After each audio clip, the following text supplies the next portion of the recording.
You. Hello, everybody. I am so excited to be back with another rapid. I'm booking out some interviews. I'm excited, you guys. We're going to have multiple coming up with the Rewilding the Mythic Self podcast, which I knew would be flowing like water in the path of least resistance. I knew that opening up sort of the floodgates outside of these institutional containers that I would start to find aligned people that want to have the kind of dialogue, the kind of discourse, the kind of visioning that can bring us closer to rewilding our planet. 'Cause in many ways, I don't think we really have that much of a choice. I'm here from the United States, but here we got a very international crowd with us again tonight. Many of you that have been listening are going to be familiar with Kylee Anderson, but I'm also inviting on here today. Jamie, how do you say your last name? Arias. Arias. Okay, Jamie Arias. Never always want to be respectful with names. We have been all working together probably for the better part of at least a year that we've been in each other's orbit, really looking at re-tapping into our intuition, getting connected to engaging with different divinatory practices. I know Jamie and I also do a lot of work with therapeutic arts and crafts and soul attunement based strategies. And we wanted to come together in part of looking at how do we deinstitutionalize not just our body, minds, and souls, but also how we find community together, explore some of the themes about obviously how industry, financial incentives, insecurities can be these barriers that get in the way, and normalizing having conversations about that and putting out there because many of us that maybe are listening to this podcast, or certainly myself, I identify as having several different neurodivergences. Kylee has been supporting a child that has grown up in relationship to traumatic brain injury and those learning differences. And I think Jamie will speak to as well, spending some time in the schools looking at adaptive instruction. We don't always see this conversation happening in the metaphysical community and in metaphysical spaces, in honoring that many of us have diverse ways of learning, engaging with material, need different kind of supports. So we kind of want to role model a little bit and explore why it can be really beneficial to not have a scarcity mindset when it comes to spiritual teachers and to normalize working with a diversity of supports in different angles because sometimes like the biggest wound that most of us carry in our bodies is that fear of abandonment.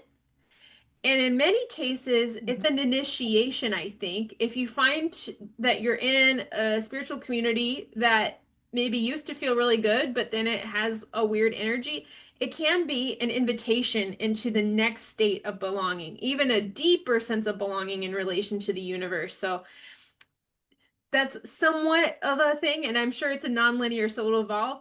Jamie, do you feel comfortable introducing yourself a little bit, your background in some of your spiritual journey, and how you found yourself now partnering with Kylee in Mystic Whispers? Yeah, absolutely. Mystical So, Whispers. Mystical Whispers, yeah. So, I had created my own business, Hack Happiness, and which was a combination of tech and spirituality, which is me in a nutshell.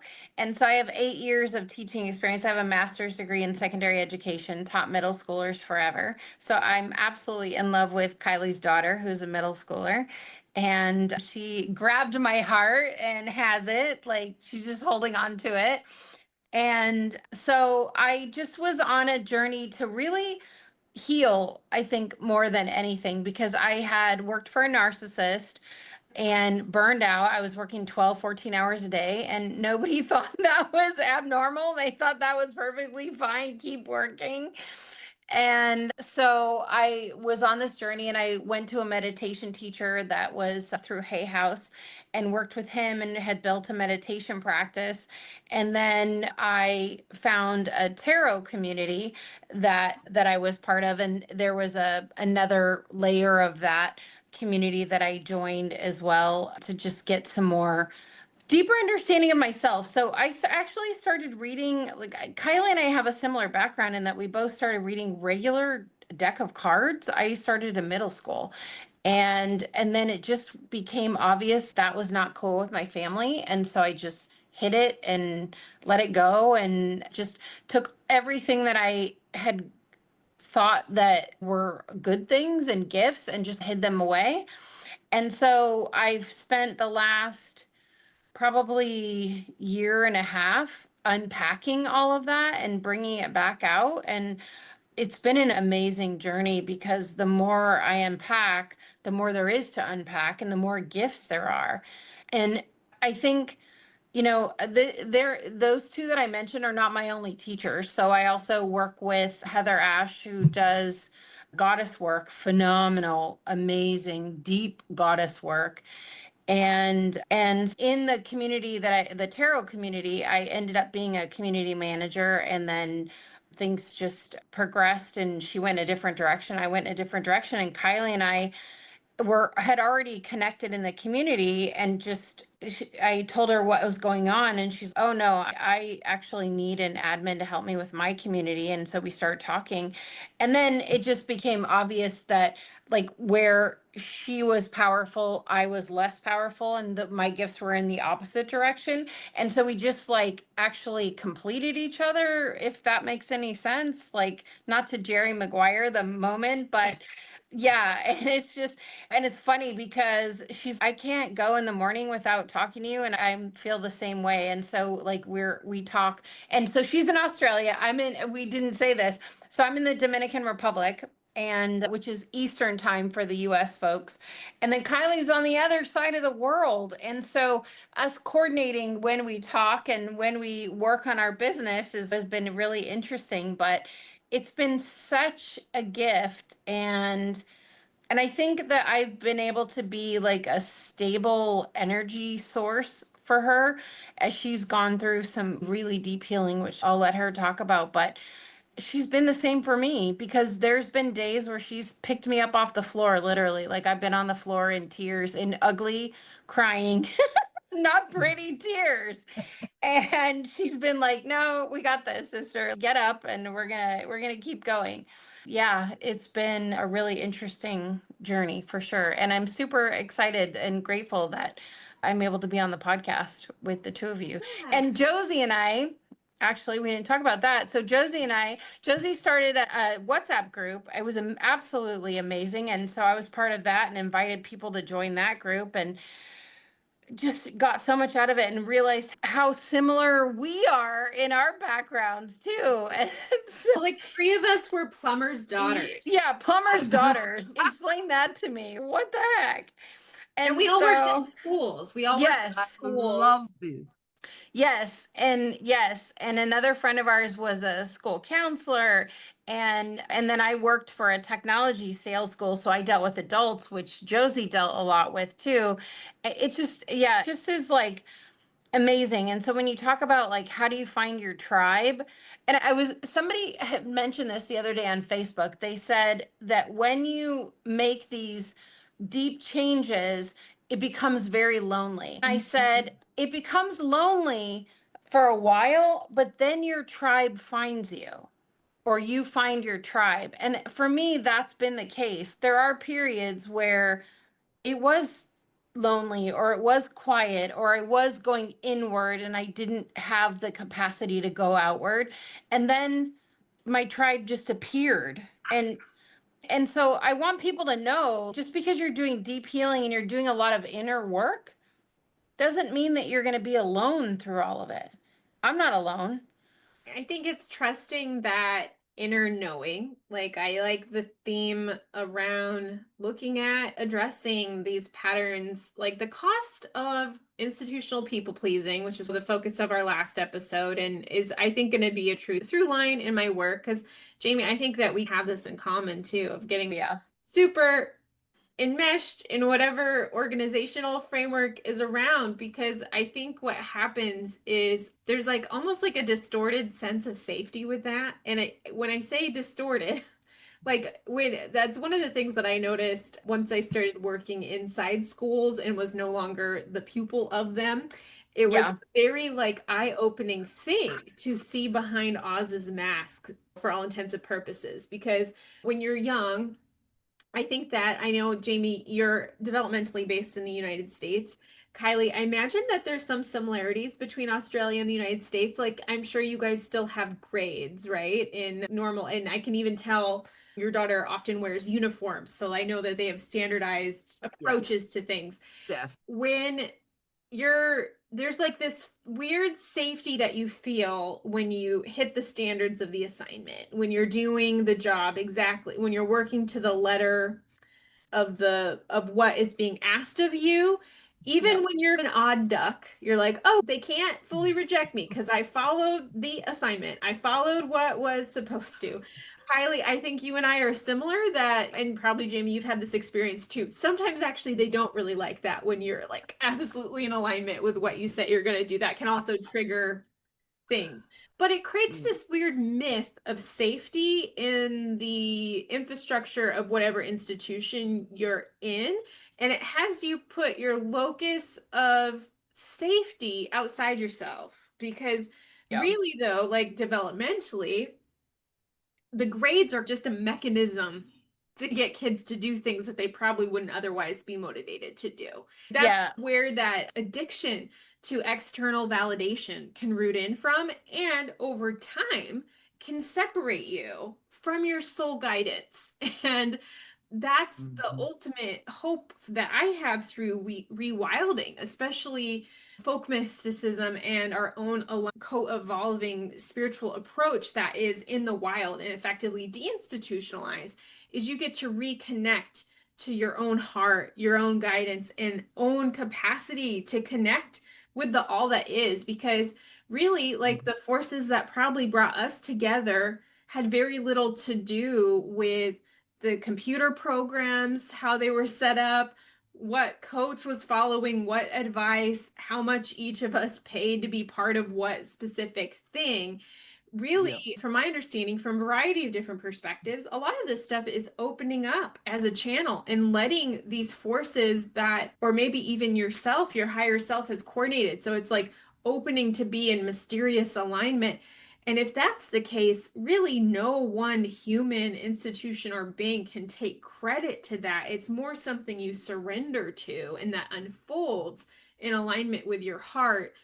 And I think that's a big part of my goal, is to role model, work with others, and have us support each other from detaching our sense of safety from these external frameworks that often, at the end of the day, are exploitative, right? If we keep working for good grades past our senior year in high school or past your college year, at some point you just start doing way more work than you're actually being compensated for. And we have to start like shifting that sense of consciousness so that we build sustainable value for everybody's human rights and their labor and whatnot. And that's why it's so vitally important. So we were recommending working with a diversity of teachers, or being very cautious of working with spiritual gurus or different sort of things that are also externalizing that sense of spiritual alignment. Like it's so important to root back into yourself, into the expansive consciousness, which is probably too much to be contained by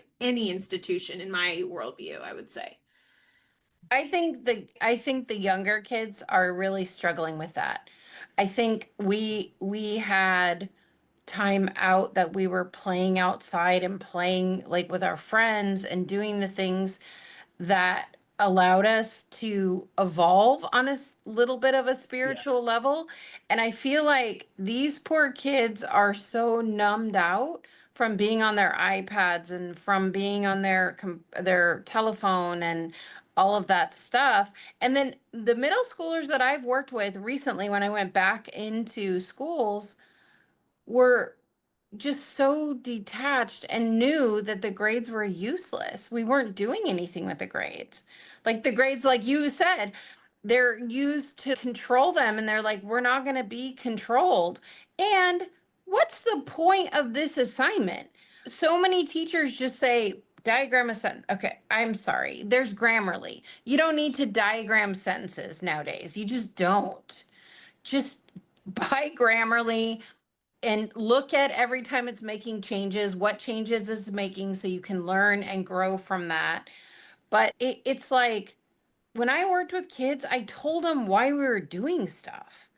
And it's like the goddess course that I'm in the other day, we had a conversation about our bodies and our control over like the sexual choices that we make. And no one tells us that. There's so many. And I was talking actually to Kylie's dad today or yesterday. We were talking about budgeting. They don't talk about budgeting either. So it's like these things that you can't talk about religion. You can't talk about spirituality. You can't talk about budgeting and money. You can't talk about how you're feeling and the fact that your hormones are going insane. And like you said, Josie, we just carry that on into high school and into college and then into our relationships. No wonder we have so much divorce. I think it like clogs your chakras up, right? Yeah, It's all this yes. conditioning. It's all this conditioning, and then you can't feel, and then we like shame our intuition when it comes up to scream Yeah. to say, hey, no, look, go the other direction. It's just, it's not allowed. And I think Mm-mm.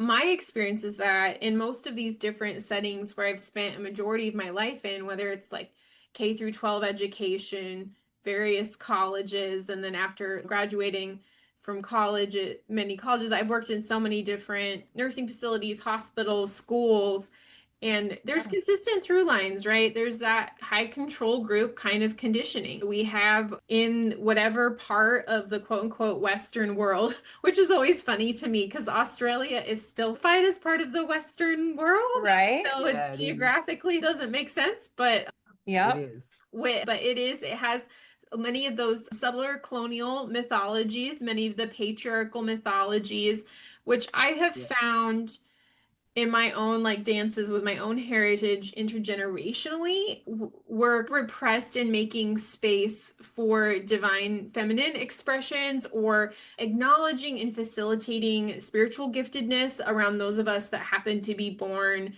with two X chromosomes or like having female physiology. Yeah. I've always been a very like dynamic spiritual thinker since day one. I even have womb-based memories. And in many ways, I really loved the church a lot, but I did too. it I became did too. yeah. But there Not were me. so many parts that there were parts of the Not me. ritual and the, what am I trying to say? Like from the Catholic Church that I loved, loved. And the prayer and talking to Mother Mary. And yeah, and I just feel like they were just holding it and just crushing it. Well, I couldn't like I have this feeling. I don't know a lot about Catholicism, but I almost had this feeling like, man, if I grew up in a Catholic context, I think like nun stuff would have been seductive to me, or like the fact that it has Mother Mary in such high esteem. Yeah. It heals my soul a little bit. Where I grew up, it was probably a mix of different Protestant variations, but I personally come from settler colonial descendants of an LDS church in the Latter-day Saints. So, Yeah, I do too. Both oh, sides of my family. Both sides of my okay. family. What I find with the Latter-day Saints and Mormonism, and you can probably attest from your side, I think it's pretty intentional in its like the whole endless divide of women will never hold the priesthood. In many of the intended, those that hold the priesthood are very clear that they do not wish to ordain Mm. spiritual leadership among women, which is hard if you have that embodied. You feel the discomfort in the system. Like on one side, it feels celebrated, but on the other side, it also feels feared. And I felt very like resentful of having spiritual gifts in those spaces. So a big part of why I seek out alternative spiritual outlets is because I really want it to feel safe as a spiritual seeking woman to have that be something that is accepted and that is Yeah. okay in my body. That's why I'm going Yes. to these spaces because the other spaces, which many people know that the LDS church too, like they constantly getting in trouble around how they're doing stuff with banking and what they do. Sometimes it feels a bit corporation first and spiritual community second.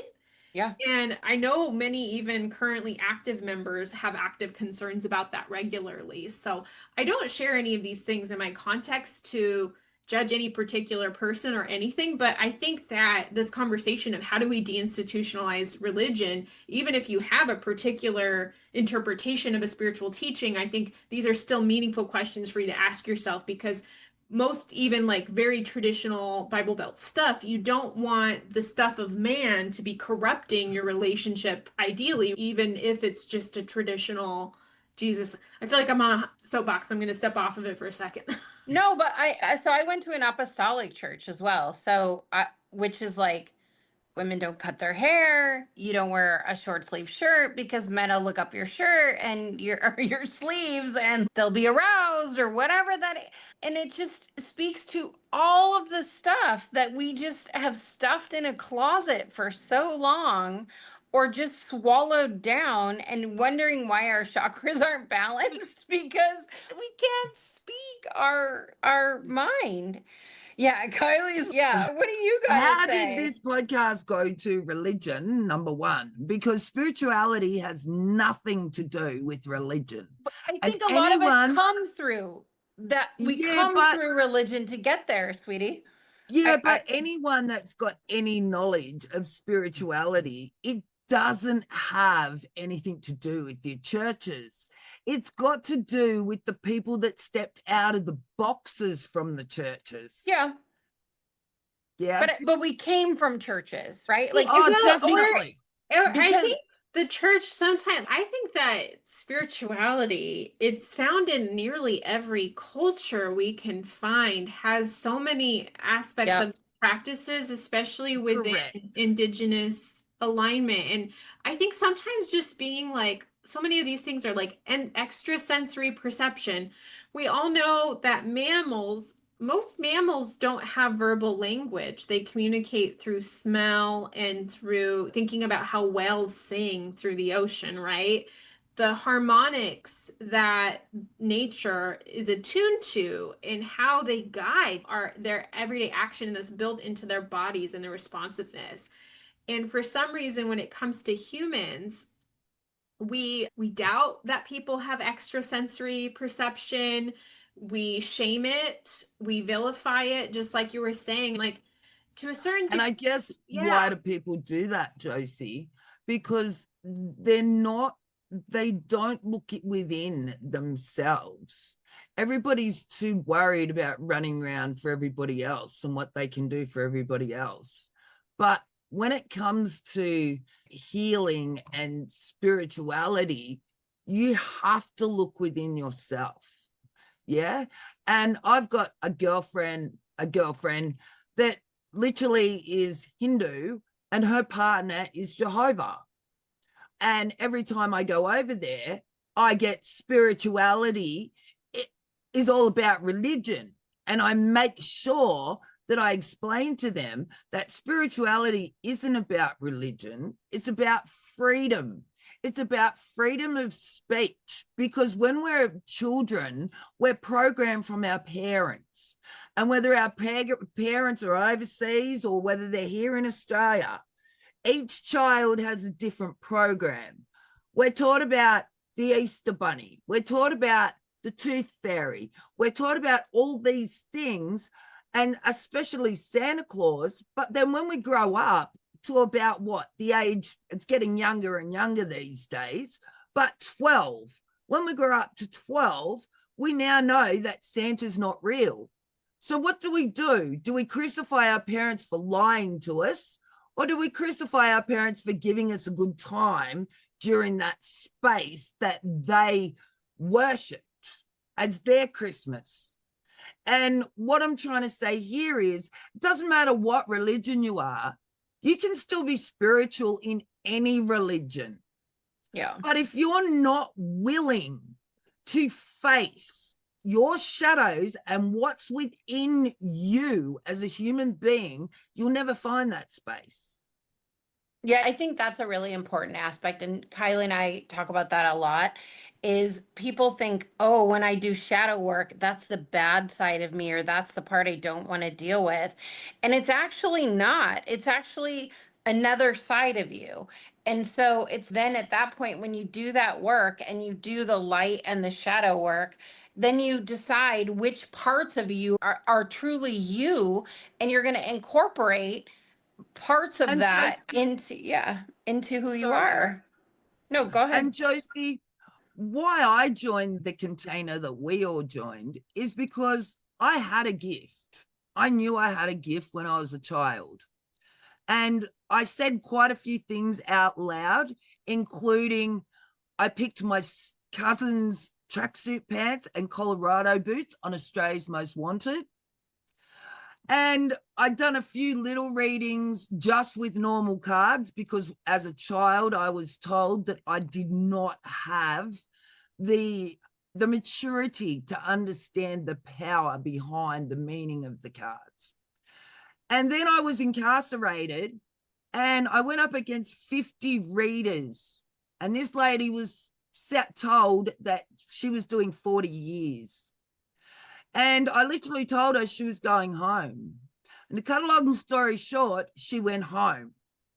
So I literally, from that reading itself, I knew that I had something that was extraordinary. Yeah. But because it had been silenced as a kid, I knew I could read the playing cards, but I had no idea about tarot or any other spiritual connection.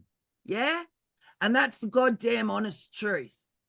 And I joined Sunny Silk, and I'm going to say the name out loud because there's good and bad points to this container.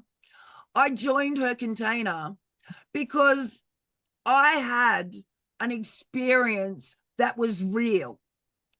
And it was on a boat, and my daughter saved my life because the truth kept pushing through. And that was because I was surrounded by water. And at that particular time, I didn't know that water was my go-to. Yeah. Because, yeah, we've got all different go-tos, but water is where I get everything from. So because they put me on a boat, obviously the water surrounding me pulled my intuition in harder. Yeah. So when I say that there's good and bad, the good of that container was that I met you guys. Yeah. Because you guys become my best friends. And I don't say that just half-heartedly. I say that sincerely because I cut every friend off here in Australia because there wasn't one friend that I had that didn't go up against me. Now, for me to sit back now and realize that, yes, my intuition did kick in. Yes, I am very lucky to be here. And for my 14-year-old daughter to walk up to me the other day and thank me for the best day of her life, but to turn around and say to me, I'm just grateful you're alive to be here with me, Mum. Nobody, and I say this sincerely for anybody watching this podcast, nobody will know what those words did to me. Now, we can all sit here and we can all put sugarcoat or coat it over, but I'm not here to do that. I'm here to rip real wounds out, encourage, empower as many people. And yes, I've been in an institutional environment and it was very hard to come out. Very hard. And with what was laid on top of me when I got out, honestly, I can honestly sit here and tell you that what your podcast is doing, Josie, is one of the best things because it's uplifting and encouraging people to get out there and speak their truth. And that's exactly what I'm about to do. Yep. Yeah, we have a live event on Saturday where we are opening our space for healing and so we're opening our container because we've been through some containers that haven't ended up being so safe. And I think one of the things I think is important to say too is Kylie's daughter now has her own set of oracle cards and just started reading at 14. She just had her 14th birthday. And she's in a space where like it's safe and it's cool and it's okay. And she gets to like investigate that, and she gets to like see her mom excel and thrive with her own spirituality. And she gets to like investigate her spirituality and what that means. And that's the kind of thing that we're all out to do. That's what is meaningful. And that's what gets us out of bed in the morning, like creating this space where we get to bring our gifts back and remember them. And the next generations get to just keep them and hold on to them. Not only keep them and hold on to them, but hopefully encourage the younger generation to acknowledge their gifts, not hide them. Yeah. And be able to come out and literally have that knowledge that it's safe to come out.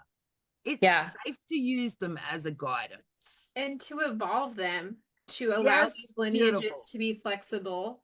Yes, and to evolve them. I'm excited. I'm going to get hopefully consent here soon to actually record a podcast that I recorded around this time last year, which I think, being a water ocean beings, is something, a commonality among the three of us as well. We're all three of us are really pulled very strongly towards the ocean, which for me is very ancestrally originated, because my ancestors of Icelandic origin are the ones that I communicate with the most actively and that are the most blasting into my system regularly. And it, like what you've been sharing here, and the mechanisms that I've needed spirituality to survive in my own like folk mysticism practices, because that's what happens if you're in an institution that goes through a ritualistic exiling, often from being truth tellers. That's like the classic Cassandra and scapegoat thing, is those, like, we illuminate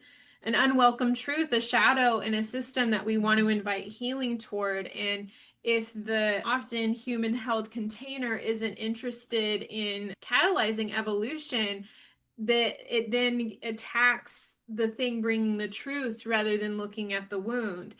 And many of us that do want to heal from systemic, institutional, religious, high control, narcissistic, like you name it, trauma, we only heal by facing it. And there's something about facing things that deep, like exile or survival, right? I probably talked about this, I'm not sure on this podcast, but certainly on my other one. What I learned about the Vikings, the reason why we have Vikings is because of volcanoes. In the 1600s, there's a sweet series of very, very disruptive eruptions across the northern European arc, and it cast so much ash into the ether that the forests didn't receive sunlight for decades.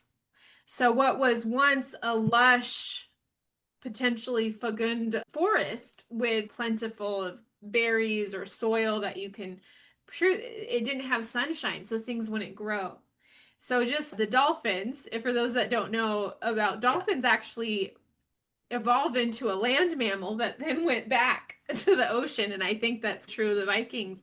They became seafaring on that will to survive. And the reason why this podcast is called Rewilding the Mystic Self, and I'm initiating into being a rewilding coach. I think I've kind of pretty much decided, okay, that's what we're going to call it for right now, a rewilding coach. And the rewilding the mythic self. And as I work out this method that I've gone through to self-initiate, what inspires me about my ancestors is they had to find the internal fortitude to cast themselves into the unknown of the ocean waters, vigorous ocean waters. They had to attune to the cosmos at a level that I can only imagine and that I revere. The level, like, it sounds like you, Kylee, going out into that boat, or like Jamie getting on that flight and going to the Dominican. You have to have a sense of faith to take actions like that. And humans survive because we take actions like that. And that's a spirituality that exists, that I think also exists in animals, that I believe also exists just in every living being. And what the Icelanders did is they built their mythologies and their church around each other. They mythologized each other. So when you read the sagas and the Eddas, they're mystical and fantastic, but also literally and metaphorically true. They built their mythologies on each other and cast their hopes, their wishes, and they were transparent about what they were seeking to manifest. I'm not saying that all of their magic and all their stuff had aligned magic for the highest good. In fact, their prophecies, I think, are still quite contemporarily aligned about when we have disruptions in the family tree and the repair that we have to go through. I think Scandinavian mysticism is quite honest about the values of shadow work that you've brought up, Jamie.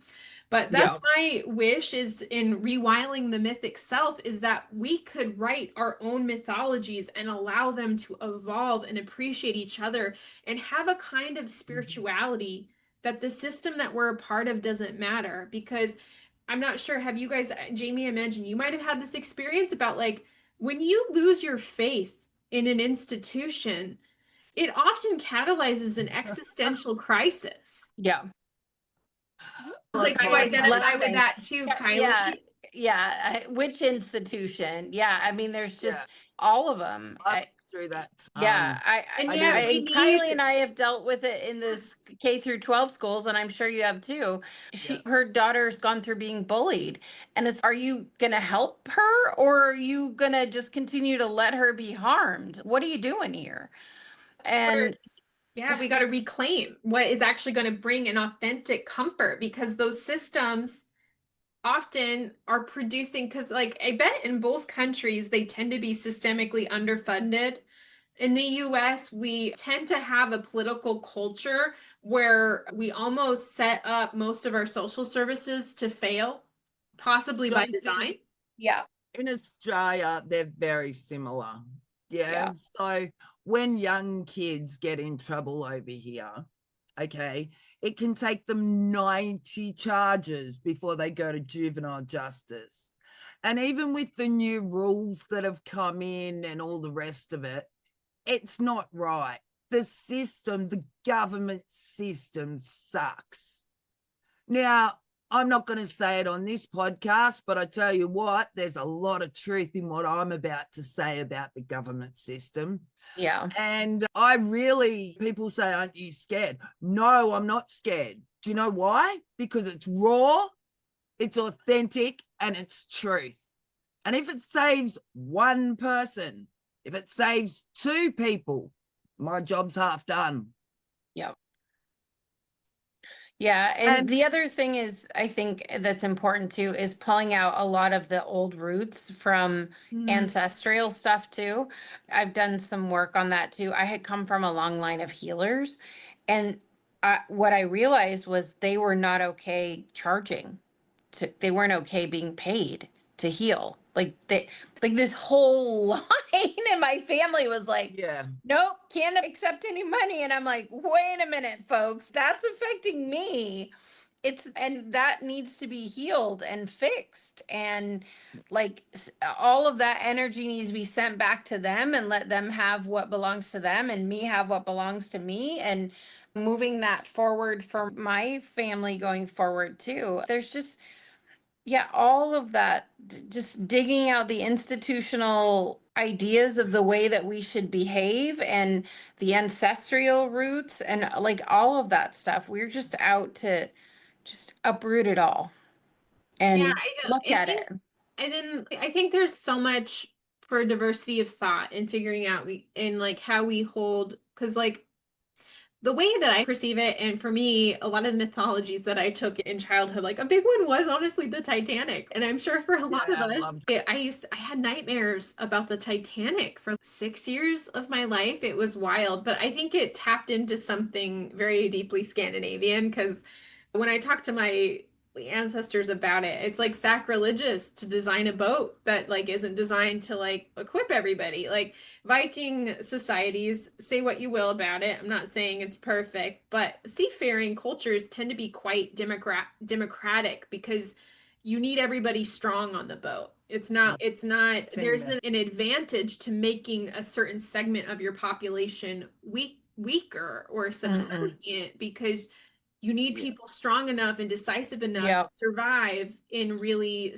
scarce situations. And that's why like many people look to Scandinavian culture for developing human service infrastructure that has functional outcomes, because part of it is like you're building a boat that's designed to withstand for maybe even hundreds of years. Yeah. Take that responsibility with reverence and sincerity. And I do believe that there is deep medicine from the landscape of the Titanic. I think it's a parable of modern times that nature expressed her powers through water, right? Through Kylee. The water, like all it takes, I think from the goddess, all it takes is a nudge and like all of our house of cards can just crumble like that. Like we often pitch, I know you know this, Jamie, in tech, right? You pitch these things to get funding, right? But if it's not a viable thing, and that's what those engineers, they were playing with the extremes. They got their venture funding there and the thing, but didn't take into account the laws of nature or the ethics of those things. I think it makes sense. This was going along in about way because I was thinking about what you're saying about like generational poverty vows or how do we, I think those are active questions. To be honest, I haven't fully figured out what feels good in my soul. Like I often, so like with my tarot business or whatnot, it was actually a portal of connection. It was me wanting to create a connection with my community in a way that was more organic and free flowing versus when you serve as a licensed clinical therapist, there's so many different checkpoints and regulations and things on your language. And I'm sure you ran into that in the schools, Jamie. You have all this grid work. And so it was like, I just want an aligned way to have open flow between me and another human, and tarot can be a way to do it. So I've most often done tarot readings at local markets for donation prices. And I've done it as a way to circulate resources towards causes that I care about. Because for me, it's a creative outlet, but it was a form of field experiment too, because my ancestors in occupational therapy, they started with the folk arts and crafts movement, and it was just something that I could do. Certainly, the LDS Church doesn't have too many things like receiving financial funds for holding spiritual containers is built into the architecture of the design with the and Catholic Church too. And so that's something that, which again, for the masculine, doesn't seem to have as many barriers around receiving material exchanges for holding spiritual spaces. Yeah. It seems to be possibly something that might come up more in communities of color and feminine origin, which I think then inquires. It is awkward. I don't know how we do exchanges. I think it's similar to also just money around artistry in general is a tough thing to figure out. How do we sustain these folk and wisdom crafts? How do we make them stable? How do we make them energetically aligned? I think it's an open question, but I think when the core intention behind something is a financial exchange, I think that inherently is always going to distort the energy. What do you guys think? I don't know. I think it's just very deeply rooted. And I think it goes back to witch wounds as well. Same kind of thing, because when you became a really powerful healer as a female, it was, oh, you must be bad. Like there just was so much negative energy around it. So certainly you can't charge because you got to be in hiding because you got to hide your kid. So well, you that got would to have hide been them. after, right? After the witch burnings that you're referencing, like after the collective trauma. Because like certainly before that, if we tap into the original blueprint, and I forget, I think there was different religious orders that propagated that. I think a lot of my generation, especially Gen Z, are really skeptical of religious orders that evolve into rationalized murder tends to be one that is it makes sense to be questionable of those belief Yeah. systems. Yeah. Yeah. And But I just think it ties to the idea of marriage and the woman being at home and she's supposed to have, there's just so much there. That, So yeah, much there. from 1800s even. My 1800s. mom was in the first generation that was able to even buy a home herself and not Yeah, need a my man dad to buy a too. home. Yeah. Yeah. So, like, Dude. it's not that Whereas, far off.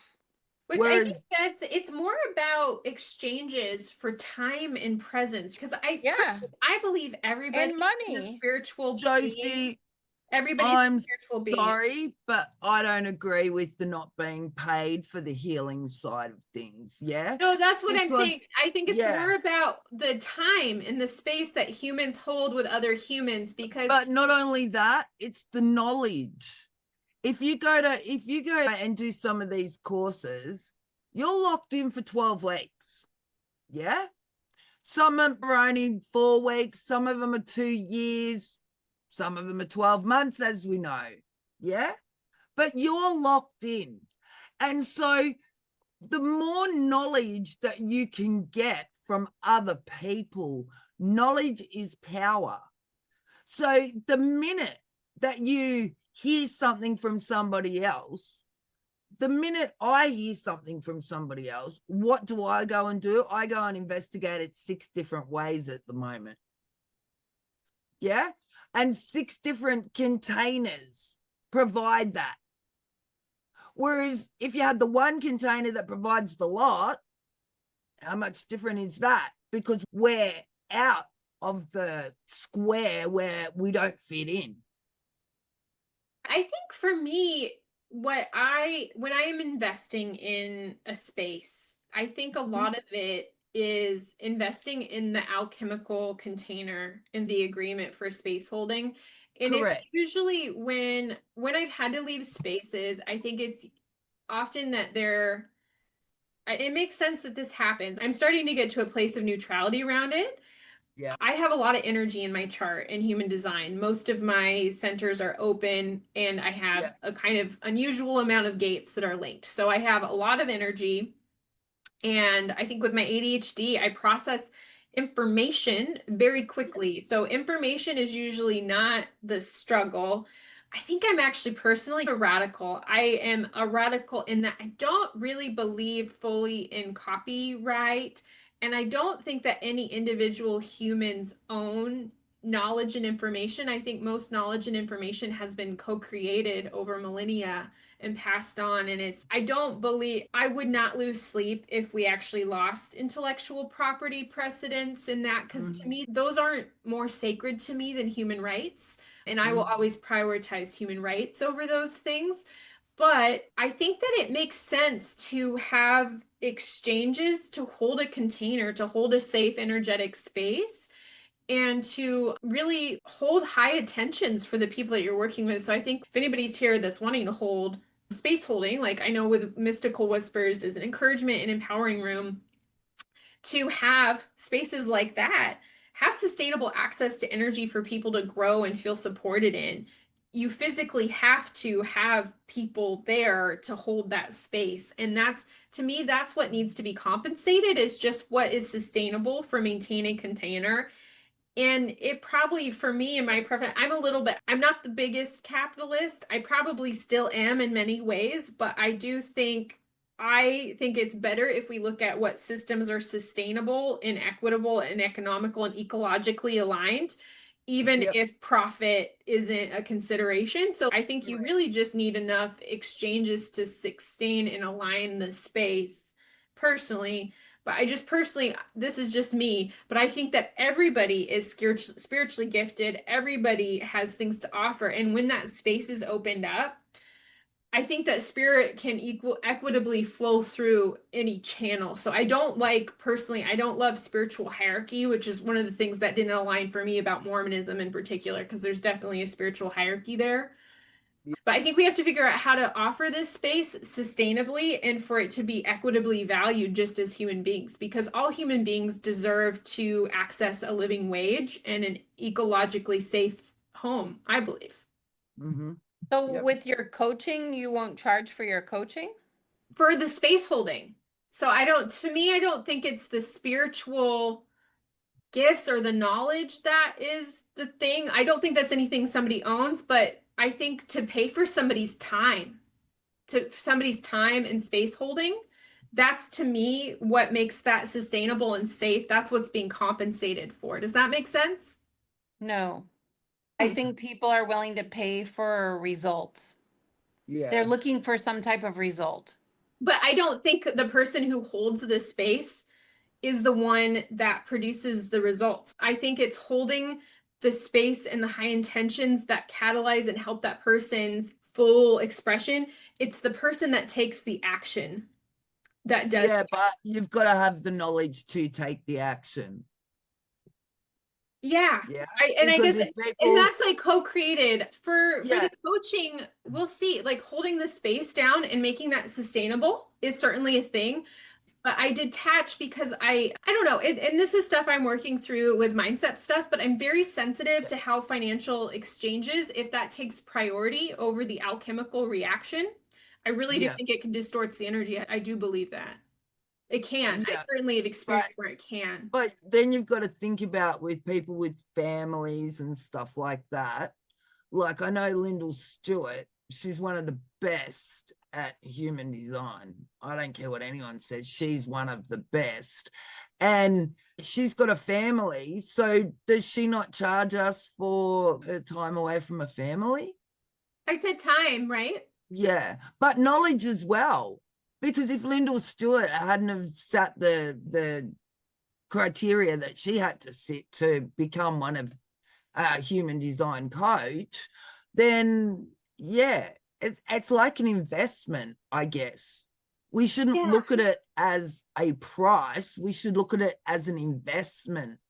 And that investment in that action. And I definitely know like the Yeah. artistry that it takes to construct a learning alchemization. Yeah, and Like a long that's time. that's a different thing. Like in a way, I guess I do have a trigger point whenever any one individual like takes credit for a whole lineage of knowing or something like that. Take the tarot, for Yeah, example. The yeah, tarot, not only so we know the traditional Rider Waite deck, yeah, they commissioned an artist, but all of those symbols, the alchemical symbols throughout the tarot, incorporates the elements. So many different pantheons are represented. There's literally millions of humans' artistry and wisdom that's been channeled into that. And and the same as the embedded I Chi. yeah, So yeah, it's the same concept, but the difference between the embedded I Chi and I Chi is the embedded I Chi, you live what you say. Yeah, you're embedded into what you believe in the chakras, in the forms of art that they do, in their movements. And the embedded I Chi was brought about for people with brain injuries purely to move their energy. Yeah, because once your energy, everything's about energy. Even the spirits work on energy. Yeah. right. And I guess for me too, I guess that one of the intentions of this podcast too is talk about like red and green flags to look out for in Yeah. engaging with safe, empowering spiritual teachers and coaches. And I guess for me, whenever there is like one individual, maybe like taking full credit, like I'm the soul channeler of this type of divinity, or I am like the all-knowing thing of this thing, most of the things that we engage in that are powerful, like they're ancestral, they have so many different foundations. Like I'm often humbled in holding these sort of spaces. And I think, Mm. and I'm probably tainted too. So in the US, in my like clinical work, my clients don't pay directly for my services, but my services are compensated as part of a social trust through Medicare or whatnot. And we're not allowed to charge people cash for our services as an effort to make it equitable. And I do think that in healthcare, spirit flows through, even just you can't help it when it's end of life, sickness, healing. Spirit's going to be present whether you talk about it or not. Yeah. That just flows through a space. But like, I think that occupational therapists, physical therapists, medical infrastructure should exist and should be compensated and sustained. And I guess I feel that about metaphysical space holding too, just those that are holding the space, that are holding this. But that doesn't mean that only one company that happens to own the intellectual property for this thing is somehow in control of how that spirit flows through the space. And I think of these business things as openings and containers and finding the aligned one. So being in touch with your gut and knowing what the clear intentions are in the connection. And I do think it makes sense to be hesitant if we're looking at having a spiritual exchange or a healing arrangement with another person. I do think it has some value to it when the highest intention is first, the highest expression, evolution of the being that you're creating that thing with, having that be the first intention, and then like when we put profit first. I'm not for putting profit first. No. I think it distorts it when we do that. Because I think we've it misaligned exchange sometimes. I think we've created this kind of guru society, though. You've got like Tony Robbins, Deepak Chopra, David G, that I trained with under meditation. He charges companies a lot of money to do meditation. Is he the first person that did meditation? No, he studied with Deepak Chopra. So I don't know where the line starts and stops. I don't. I think if somebody receives value from the exchange that you're doing, and they're in a position to pay more than somebody else, then I think it is what it is. You have a lot of education. I have a lot of education. I paid a lot for my education. Yeah, me And too. I've made lots of people lots of money and walked away with nothing, and given so much of my like blood time. I don't know. Yeah, no, I think It's a that hard that's thing. why I think it's just holding space for human rights deserves an aligned change. And it's probably will come out on the podcast too. Probably, if anything, over time, I'm more so a less. Jesus actually influenced a lot of my politics. So I'm not for profit centered designs. I think that's what the Titanic went wrong to a certain degree. It wasn't thinking about how does everybody come out of this okay. It put the money first, more so for one person than the Yeah. other.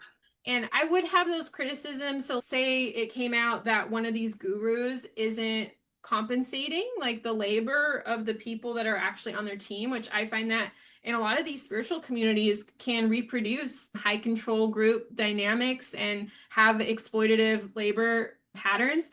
And I don't think that's good. I think we should equitably value each other and find ways that sustain a whole ecosystem of care. And that's a central question there. It's not one that has been solved lately because I think extractive and extractive capitalism is like this virus that has taken over most countries on the world, and we don't necessarily have a way out of it. And I use these practices as a way. So I think as long as it's aligned, some of the things that I think to look out for, though, is to really trust your body when you're working with somebody and to feel that alignment and that warmth that is there, and to know really what your intentions are in seeking out things in spiritual spaces. I think Yeah. can be really good. I don't think anybody should feel shame about charging. I don't think you should feel shame about charging for any of your services.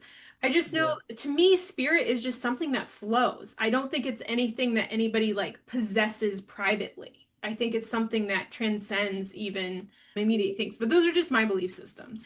Yeah.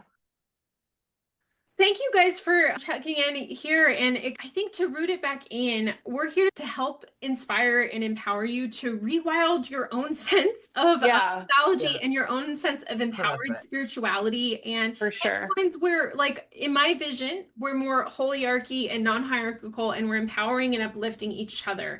And that helps transcend those like sisterhood and competitive wounds where we can look at each other's spiritual gifts and celebrate them and amplify them and elevate them and know that they're part of co-creating a new earth together, where Yeah. what if we had a world where everyone was so well nourished that we didn't have to have these endless conversations about social injustices happening everywhere. We're thriving and encouraging each other and having those outcomes be really what we're cheerleading on. And I'm finding that it might be helpful to build those belief systems that can take us there outside of these institutions that we know aren't really geared towards that direction. And that's part of my cynicism, is I've seen most of those institutions in the United States get corrupted by putting the money before the people and before the purpose of that. And so I try not to reproduce those dynamics, and we're still trying to find our way. It's a messy middle. But we want to hit up tomorrow. They're going to be launching Mystic Whispers. I'm going to have an ancestral alchemy toolkit that you can get for free there. Josie is going to have something, a really amazing gift that she's going to share with everyone. So we're excited about that. And join right now. It's free to join the Mystical Whispers group. And it's a great way to get aligned and find people that are really cheerleading your success. You're not too much here. And we support investing in small businesses and those that are activating their metaphysical gifts. And it's a good thing to invest in marginalized communities, especially to rebalance that. I'm just saying, we're all supporting each other's spiritual activations. It's not one person that is more spiritual or more superior, or only one person's allowed to charge. No, we're bringing everybody up. In Kylie's words, you're like, I'm bringing all of you up with everybody. Not just one or two, but all of us. Like, we all deserve it. We've all worked hard, and we're all going to celebrate. Simple. Definitely. So feel safe here. It's totally free to join Mystical Whispers, and we'll help activate the gifts, diverse knowings. And we want to encourage you to keep exploring until you find the communities that are right for you. And like Jamie was saying, like the Fool card, take that leap of faith and you will find your tribe. It may not be in a predictable reason. It might emerge through the cracks. Trust that, because that's the wild mysticism that always happens. Wonderful. Thank you guys, everybody, for joining. Have a good night. Thank you, Josie. Bye. Bye. Bye, everybody.